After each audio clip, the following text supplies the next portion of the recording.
வணக்கம். நான் உங்கள் டாக்டர் சி பாலாஜ். இன்றைய பதிவு பார்த்தீங்கன்னா, நம்முடைய அடி வயிறு குறையக்கூடிய ஒரு முக்கியமான பயிற்சியில நம்ம பார்க்கலாம். உணவு எடுத்த பிறகு செய்றதா இருந்தா ஒரு 3 1/2 மணி நேரம் சென்ற பிறகு செய்யலாம். லிக்விட் டயட்டா எடுத்தீங்கன்னா ஒரு 1/2 மணி நேரம் சென்ற பிறகு செய்யலாம். யோகாசனம் முடித்த பிறகு உணவு எடுப்பதா இருந்தாலும் சரி, இல்ல குளிக்கிறதா இருந்தாலும் சரி, ஒரு 25 நிமிடம் சென்ற பிறகு செய்யலாம். பெண்கள பொறுத்தவரைக்கும் மாதவிலக்கு ஏற்பட்ட தினங்களில் இந்த பயிற்சிகள் என்பது செய்ய வேண்டாம். இப்போ நம்ம பயிற்சிய பார்ப்போம். இப்போ நம்ம இந்த நிலைக்கு வந்துர்றோம். வந்துட்டு உங்களுடைய கைகள இப்படி இடுப்புக்கு கீழ் ஸ்தானத்துல வைக்கணும். இப்போ செய்யக்கூடிய பயிற்சி பாத்தீங்கன்னா, உங்களுடைய இடுப்பு ஸ்தானத்துல, அதாவது இந்த ஸ்தானத்துல கைகள் வந்து இப்படி வைக்கணும். இப்படி ரைட் டவுன் பண்ணிட்டு உங்களுடைய கைகளை வந்து பின்புறமா இப்படி கொண்டு போயிடும். கொண்டு போயிட்டு கால்களை மேல உயர்த்துறோம். கால்கள் மேல உயர்த்தும் பொழுது மூச்சு காத்து இழுப்போம், இங்க மூச்சு காத்து வெளியில வரும். இப்போ உதாரணத்துக்கு இங்க வந்துடுறோம், இப்படி செய்யறோம். இதுல செய்யும் பொழுது உங்களுடைய அடிவயிறு நன்றாக குறையக்கூடிய ஒரு நிலையை பார்க்கலாம்.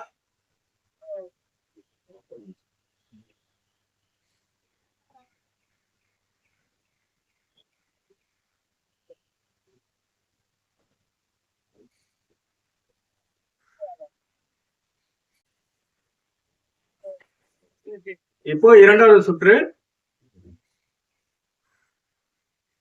நீங்க ஆரம்பத்துல ஒரு சுற்று செஞ்சாலே போதுமான ஒன்று.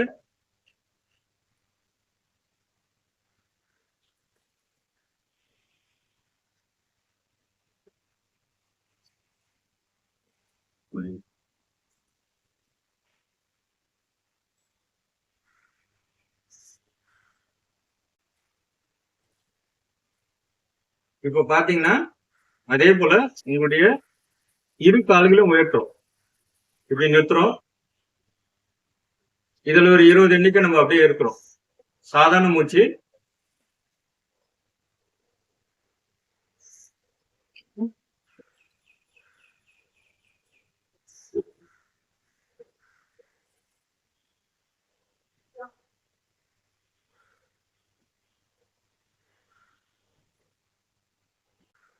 இப்போ இரண்டாவது சுற்று.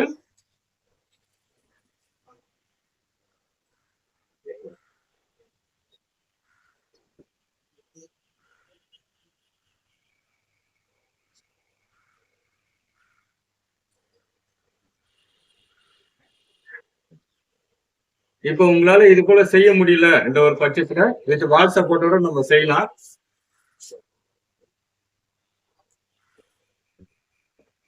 உதாரணத்துக்கு இது போல நம்ம செய்யலாம்.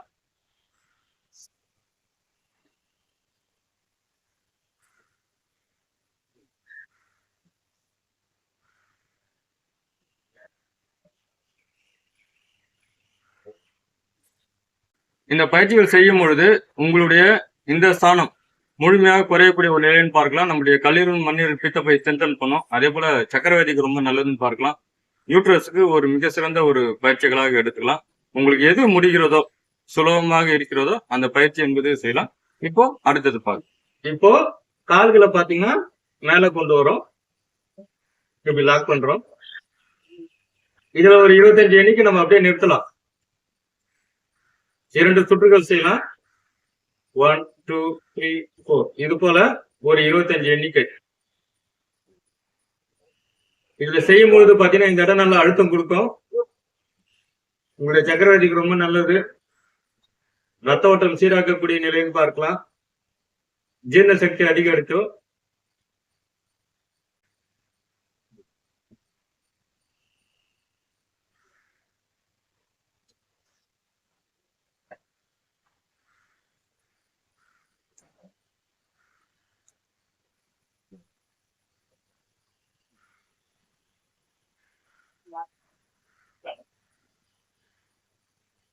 இப்ப கால்களை இப்படி கொண்டு வரோம், இப்படி எடுத்துன்னு வரோம்.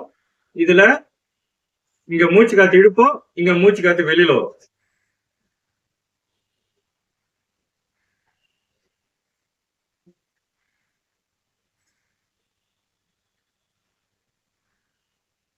இதுல ஒரு 10 எண்ணிக்கை செய்யலாம் ஆரம்பத்துல.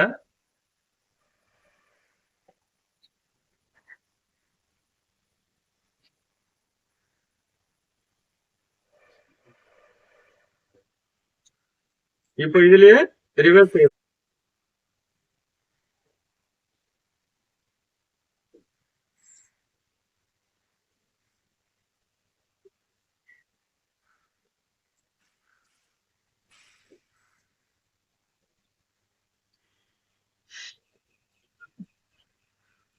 ஆரம்ப ஸ்தானத்துல இந்த இடத்துல பெயின் கண்டிப்பா இருக்கும். அதாவது நம்ம செய்கின்ற பயிற்சி நன்றாக செயல்படுகிறது என்று அர்த்தம். இதுல தாராளமா நீங்க செய்யலாம். எது உங்களுக்கு ஈஸியா இருக்கோ அது செய்யுங்க. தவறு என்பது கிடையாது. அதே போல இதுல ஒரு வார்ம் அப் பயிற்சி செய்துவிட்டு செய்வது என்பது ரொம்ப நல்லது. இப்ப உதாரணத்துக்கு இடுப்புக்கு பாத்தீங்கன்னா நம்ம இது போல இருக்கோம். இது போல செய்யலாம். இப்ப இப்படி செய்யும் பொழுது அந்த பயிற்சிகளுக்கு கொஞ்சம் சப்போர்ட்டா இருக்கும். பிடிப்புகள் இல்லாம இருக்கும். வலிகள் இல்லாம இருக்கும்.